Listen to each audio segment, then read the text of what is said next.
One Day at a Time in Brampton.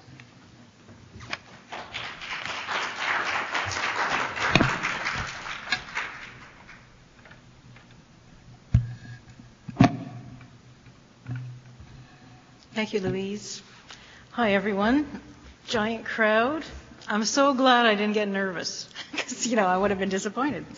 I would have had an expectation, unreasonable. As Louise said, my name is Sandy O. I'm a very, very grateful member of the Worldwide Fellowship of Al-Anon and Al-Ateen. And yes, my home group is One Day at a Time. Hi. Every time I see someone peek their head in, I get all excited. Somebody else is coming in. Friday nights, my home group, One Day at a Time in Brampton, we are meeting on Zoom. So if you look at Friday Night 7 Brampton, you're more than welcome to join us. I want to thank the committee for inviting me to speak here today. I have attended ORC every year since I knew about it, and now I'm speaking here. How does that happen? How? I'm just your regular old mixed up Al-Anon member. Well, I should speak for myself, not anyone else. And here I am. But, I was thinking, how does this happen? Recovery, the 12 steps. That's how it happens. And here I am. I'll do the usual format, speak about my childhood, what I was like, then coming to Al-Anon, and the glorious difference that you're about to learn about. I grew up in an alcoholic home. My father was an alcoholic. I always felt different, always. My two older sisters are straight brown hair, slim. They were dressed alike. They looked like twins. They weren't. And then I come along, red curly hair, freckled skin. I don't tan, I burn. I looked different. I always felt different, always. My father was into control. That was his thing. He was a control freak, in my opinion. His 4 daughters and his wife were not allowed makeup, perfume, pierced ears. Nope, none of that. What he said went. And when my parents finally divorced, my mother must have had 20 or more perfume bottles all along her dresser. Good for her. I don't know if she wore it, but she had that perfume, so good for her. There was no noise allowed in the house when we were kids. No TV, no music. The 5 kids were in the basement or outdoors. I have to wonder why you have 5 kids if you put them in the basement, and I'll never know the answer to that. It seemed to me, to this day, my father seemed very self-centered. Everything was about him. I don't recall him ever going to an activity of one of the kids ever. We all had something. I had baton twirling, one had horseback riding, one was a skater, one was a dancer. And never do I remember my father ever being at any of those events ever.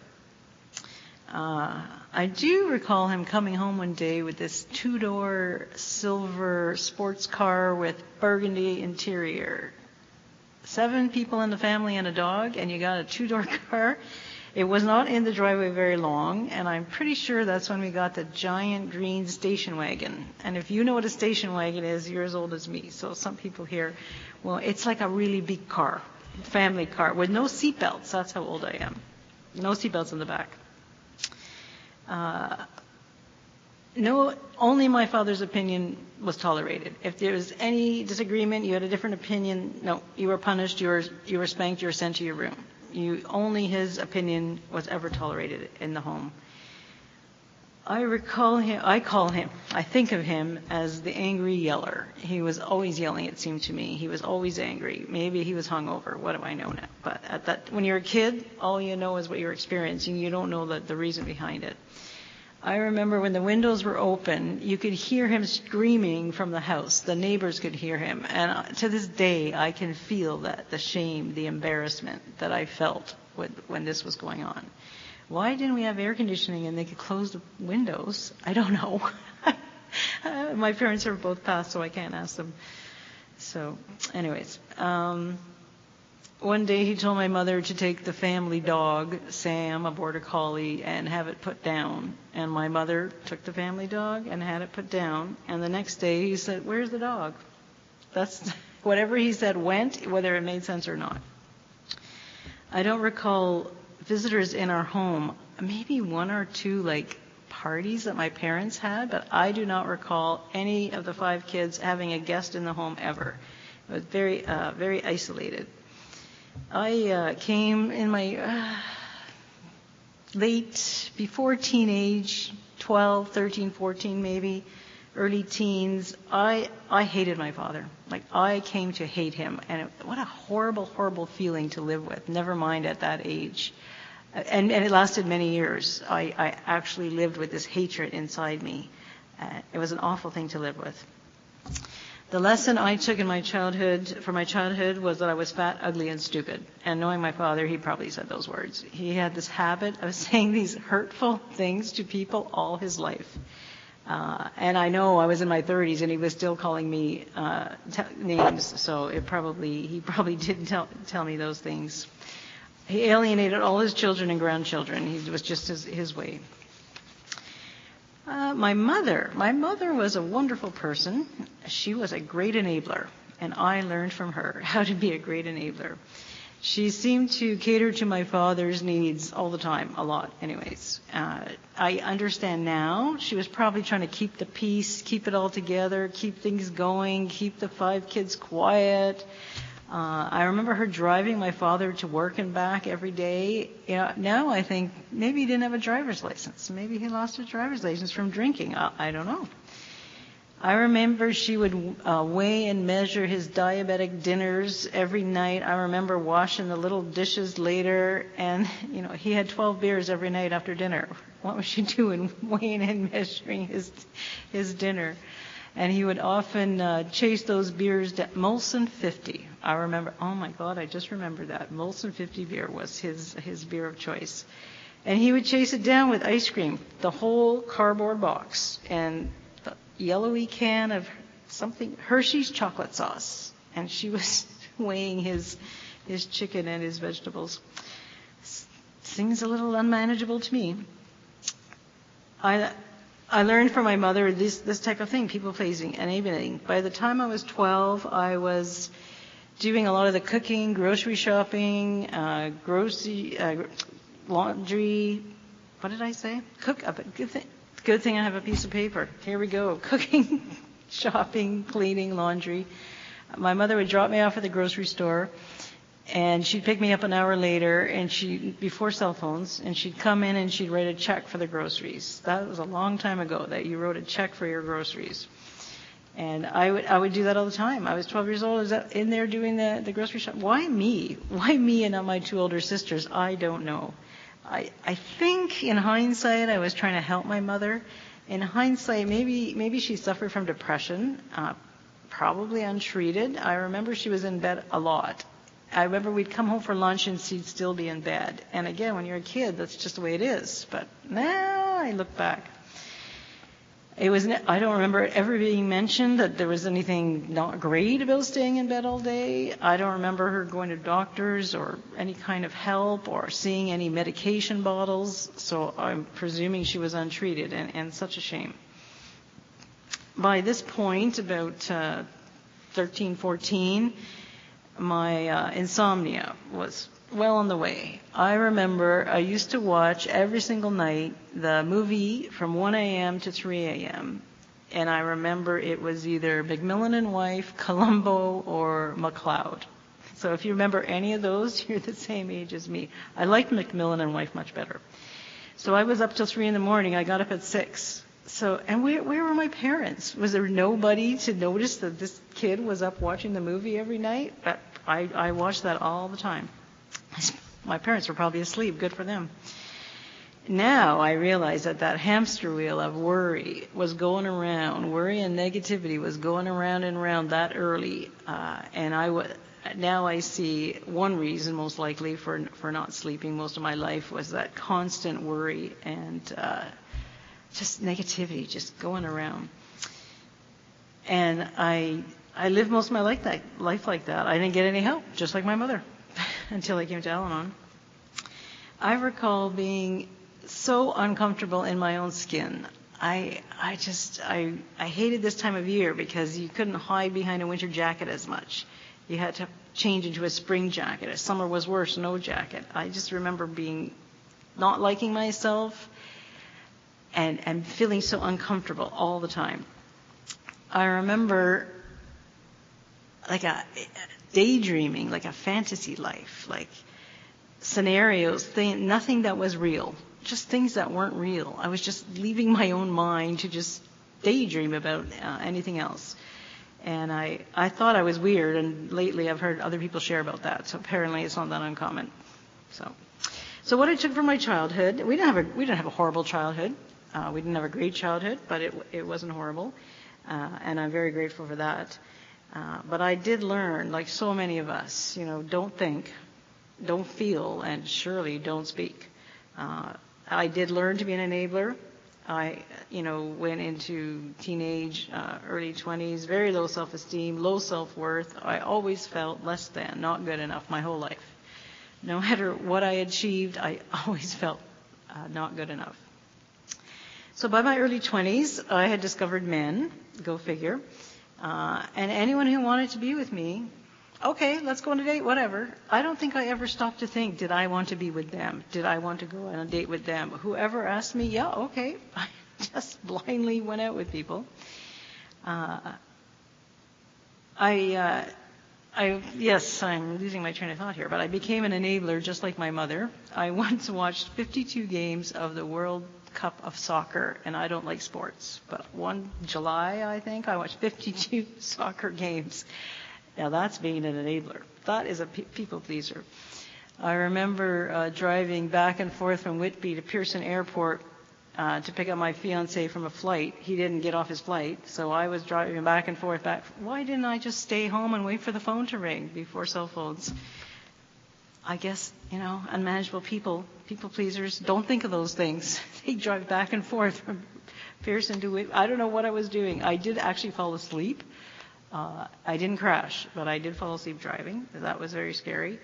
I think now today, if I went to pick up somebody and they didn't get off the plane, I hope I would just go home and wait for the phone to ring. I hope.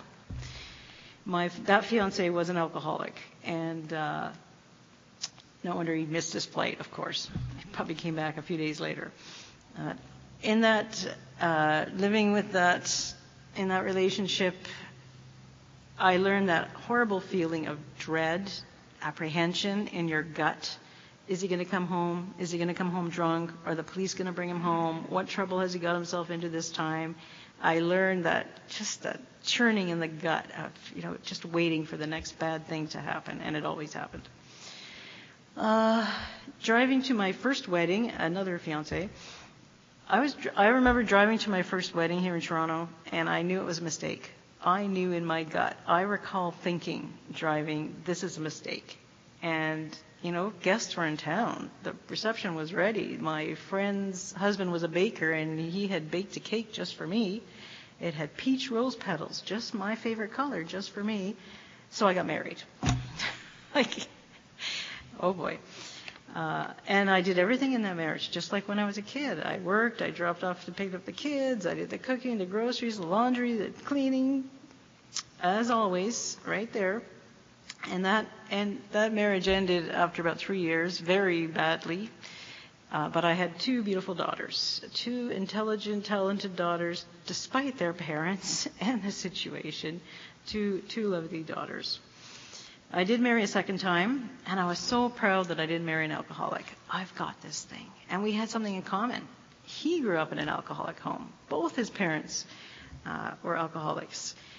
We had no idea, no clue. It was like the perfect form of dysfunction. 2 people that could use Al-Anon that don't have any recovery. Like the perfect. I can see people nodding their head. Yes, these are my people. Oh boy. My husband's an Al-Anon, just so you know. It's okay. But, 24 years ago, oh my, what a mess. So I wrote here, I'm laughing at my own words. When I met my husband, I literally thought he was a genius. I really thought he was a genius. I've been known to call him a few other names since then, and none of them were genius. I remember actually it was a restaurant not too far from here, and I called him a few choice words, and it was not genius. So now we can look back and laugh. But at the time, it wasn't so funny. Once again, I did everything. Imagine that. I took care of the kids. I picked them up. I dropped them off. I did the cooking, the groceries, the laundry, cleaning, everything.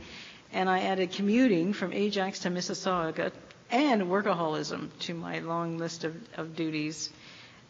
So I was getting sicker. I was getting worse. I was a total enabler by this point. I had no voice. I didn't know. If you asked me what I thought, felt, needed, wanted, I had no clue. I could not tell you anything that I wanted. And I was doing the same thing. I would go to movies. Like every week I'd go to a movie. I don't like movies. Like it took me all these years in Al-Anon I don't like movies. I don't want to watch a movie. I don't want to sit for 2 hours. And I would go to these restaurants and pubs, and at the time I couldn't eat anything. I would literally just have water. And I would do this every week. Like, I was getting worse. Seriously. I don't want to offend anyone here, but I didn't like the Blue Jays, but I went all the time. I don't like sports. I would buy these $75 tickets. I would buy these tickets. I would pay for my ticket.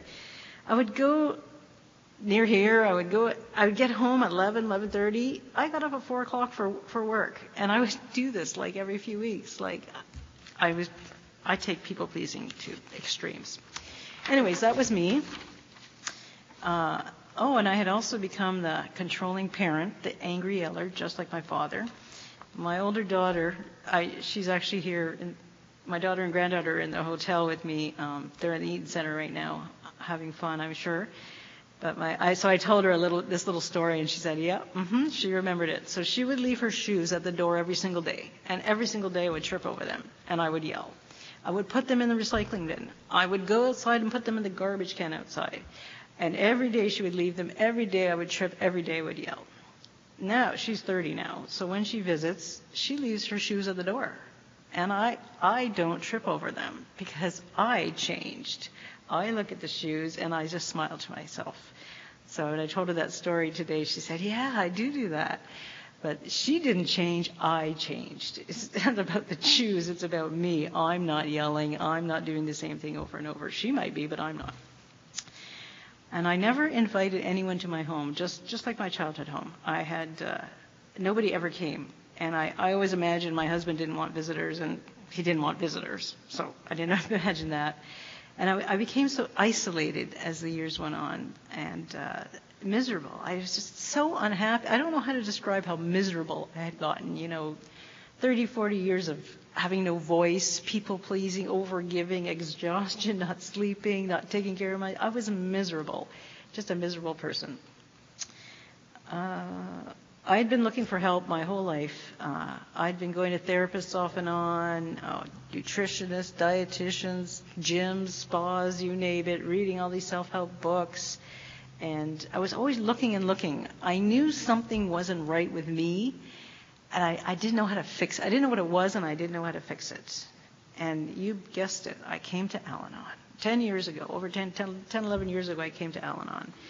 And, what a journey, what a change, what a journey since then. And here's my journey.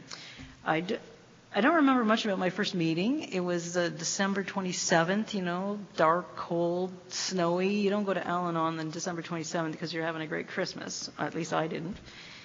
But I remember these two ladies older than me across the table, and they had a Tim Hortons herbal tea. So you have 2 cups and obviously water in a tea bag.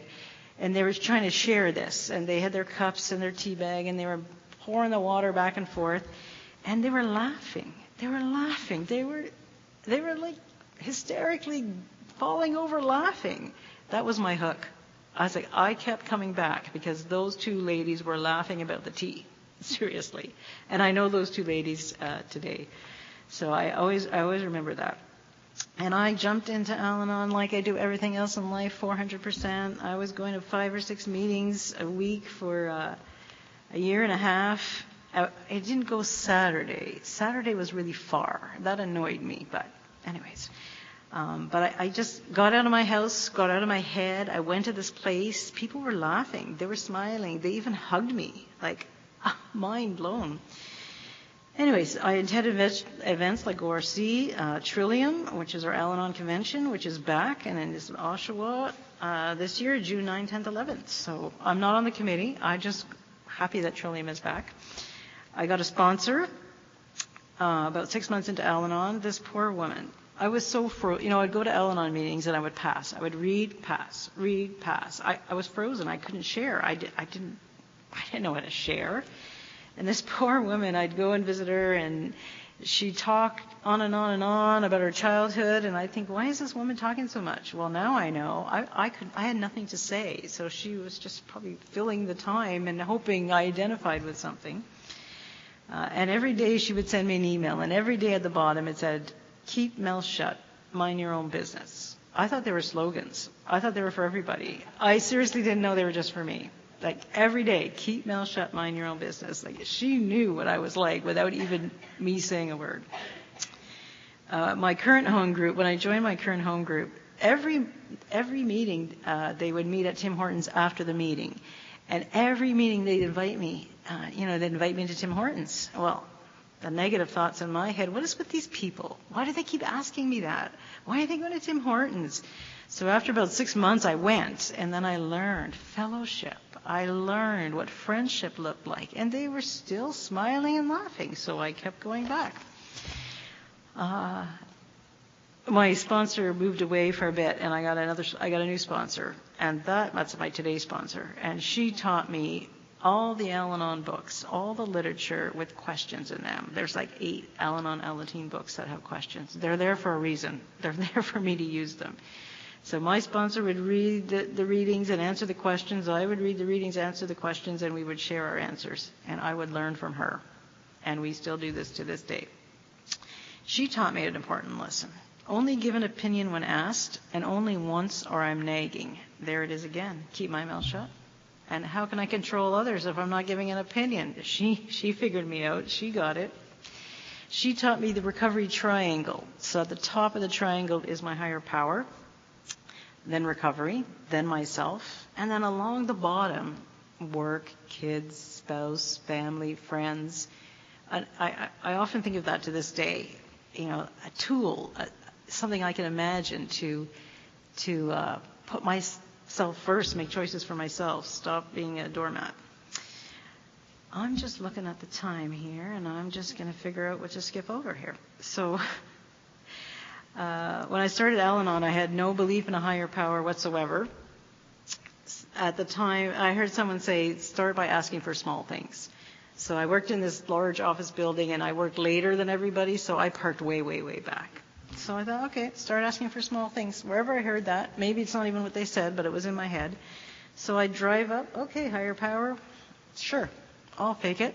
Okay, where are we going to park today? And I started parking like at the very, very, very front.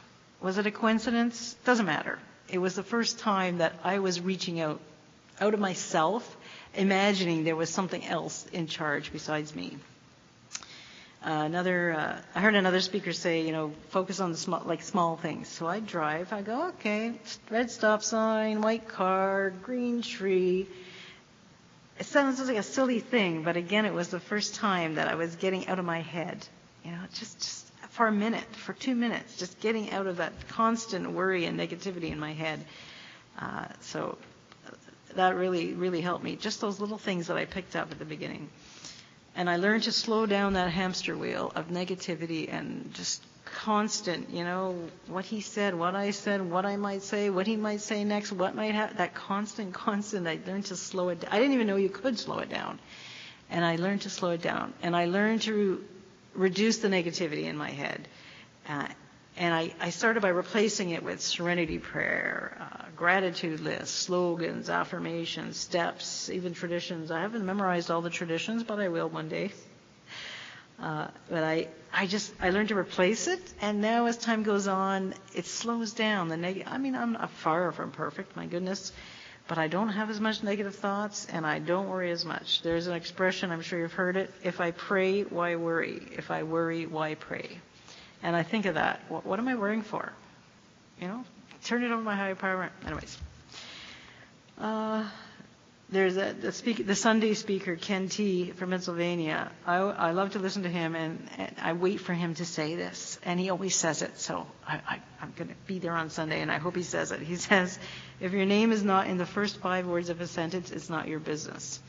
And there it is again, mind your own business. Again, it just, reminding me. I stopped using the dreaded S word. For me, it's the word should. If I'm thinking or saying that anyone, including myself, should or shouldn't do something, that's my red flag. Nope, I'm in control. I've got to stop that. Meditation.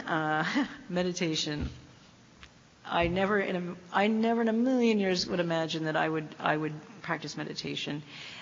Years ago, before recovery, someone told me, just 4 minutes, just stop and just think of your favorite place for 4 minutes. Well, my mind, 4 minutes? Like, the thoughts going through my mind, this woman's crazy, blah, blah, blah. And now, first thing I do every day is some form of meditation, often guided ones. But I never thought I could ever do that, calm my mind enough to even consider that. So let's just look at the time and skip over. Let's skip to the gifts. The gifts Al-Anon has given me. I just like step 2 says, I came to believe in a higher power. When I came to Al-Anon, I had no higher power. I had no belief in anything. I knew that most of the world believed in a God, but that was for them, not for me. Where did I get this? I know I got it from my father, thinking I knew best about everything. But Al-Anon has given me a higher power. That's got to be the biggest gift, absolutely. To turn my will and my life over to be guided by, comforted by, just amazing.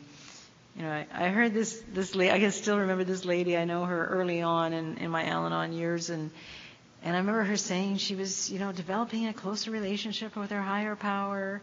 And I'm thinking, what? The thoughts in my head, what is this crazy woman now I'm that crazy woman going on about that. And I'm very glad about that. That father that I hated in my childhood, I became his power of attorney in the last few years of his life. I, made all his doctor's appointments, booked the transport, booked the companion, booked him new hearing aids, glasses, clothes, whatever he needed. I made my amends. I lost my resentment, and I was able to be that person to take care of him. That could never, ever have happened without Al-Anon recovery. My husband and I still speak. Imagine that. In the past, if you annoyed me, you are dead to me. I cut you off. So we still speak. We struggle with communication, with other things, but he's still around. That is a miracle. My daughter who's here, when she called, I told her this too today. I was going to share this. When I call, she answers the phone and she says, "Hi, Mom, how are you today?" And she said, "Yeah, I do that." And I said to her, without Al-Anon, there's no way she would answer the phone. I was controlling. I was telling people what they should do, think, say. I was negative. I was sarcastic. There's no way she'd be answering the phone, and she agreed with me today. And I get to see my granddaughter. She was on the Al-Anon floor this afternoon, running up and down and up and down and up and down. If you saw a crazy kid, that was my granddaughter. I get to see her wherever I want. I get to invite her for the weekend, and she likes to come to Nana's. So all miracles, all Al-Anon miracles. I sleep at night. That's a miracle. Much more. I'm not the best sleeper, but much, much, much more. I was once the queen of sarcasm. Oh, boy. It's just everything out of my mouth was bitter and sarcastic and negative. And I'm not proud of that, but I'm much better now. So I still get these thoughts. I still think I'm really funny, but I know not to say them because then I'm going to have to make amends. So forget that. I learned how to have friends. Early on in Al-Anon, this lady who's my friend today, she invited me to her house for tea. I literally called my sponsor. I didn't know how to do that. I did not know how to visit somebody. I literally said, what do? Do I bring something? Do I say yes? I had not had friends for so many years. I had to ask her how to have tea. Anyways, I received the gift of having a voice and speaking up for myself. I'm not so sure my family's so thrilled about that, but whatever. It's my recovery. And I can often speak up for myself, still working on it. It's hard, but I can. I learned to say the word no. Who knew you could just say no? Who knew that no was a one-word sentence, as we hear? I said to my granddaughter, she saw these people walking around. She says, people in suits here, Nana, are they rich? I said, no, those are the speakers for the conference. I said, when I speak, I'm going to put my suit on. And she said, yeah, Nana, you really got to learn the word no. So she learned. So she heard me say that along the way, and she's repeated that to me. But it is an absolute honor to be here, for sure. I learned that wait is a choice. I don't have to just say yes right away or no right away. I don't have to make up my mind. I thought I had to, someone asked me something, I had to answer. Well, no, I don't. I can wait. I can wait and see how my higher power wants to guide me. I never knew that. I learned I can change my mind. It was so foreign to me. You know, life happens. Things happen. I can change my mind. I can make other arrangements. I had no idea. I'm going to skip over some here to self-care. Wow. Sounds so simple, but I did not know anything. I did not know how to put myself first. I had to learn that here. I had to listen to all those readings, go to all those meetings, listen to speakers to learn to put myself first. Absolutely. I was running around doing things for people all my life. They didn't ask me to do them. They probably didn't want me to do them. I was doing things for others, and then I was resentful when they didn't thank me.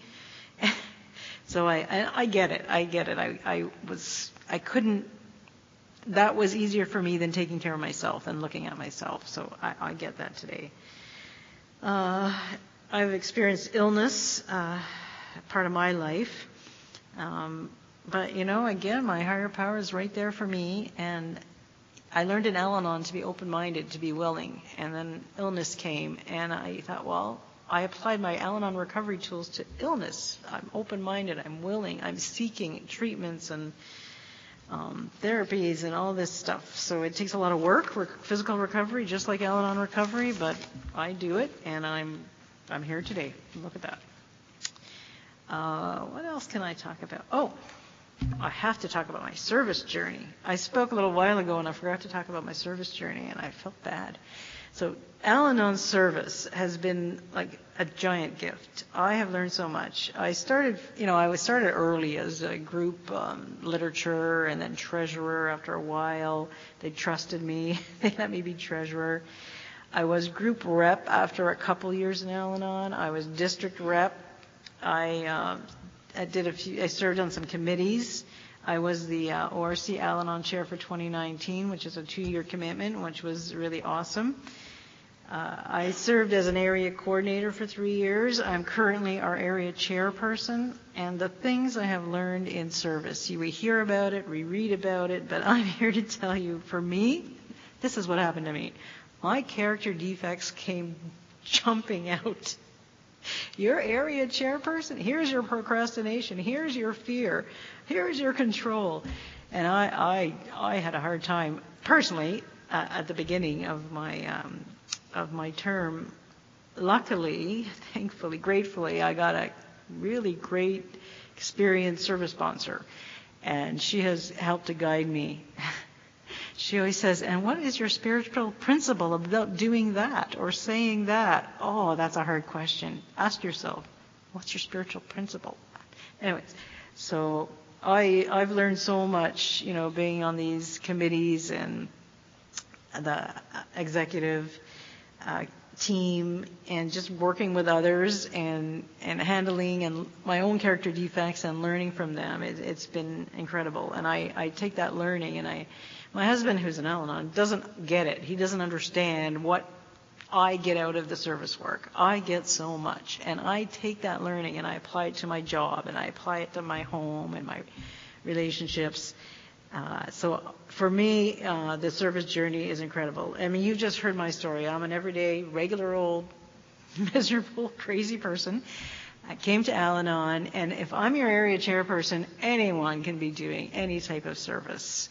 And I was just getting ill about 4 years ago, and I said to my sponsor, well, what if I can't do the job? And she said, well, it's Al-Anon. Somebody else will take over.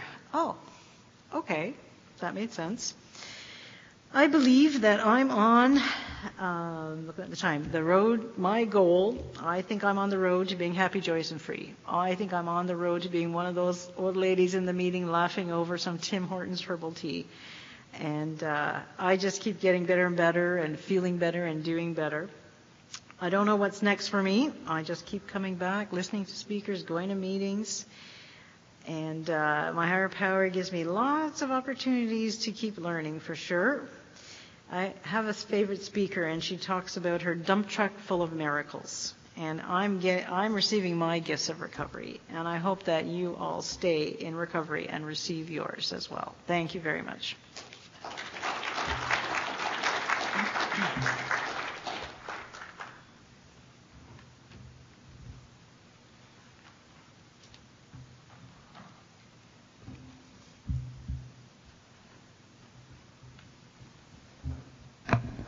Makes too much noise to move it. Thank you, Sandy. Absolutely wonderful hearing your story. I know you've put a lot of work into your program, and it really shows. And please accept this with our gratitude for coming this afternoon. Thank you. This evening. It's heavy. Closing. This. In closing, I would like to say that the opinions expressed here were strictly those of the person who gave them. Take what you like.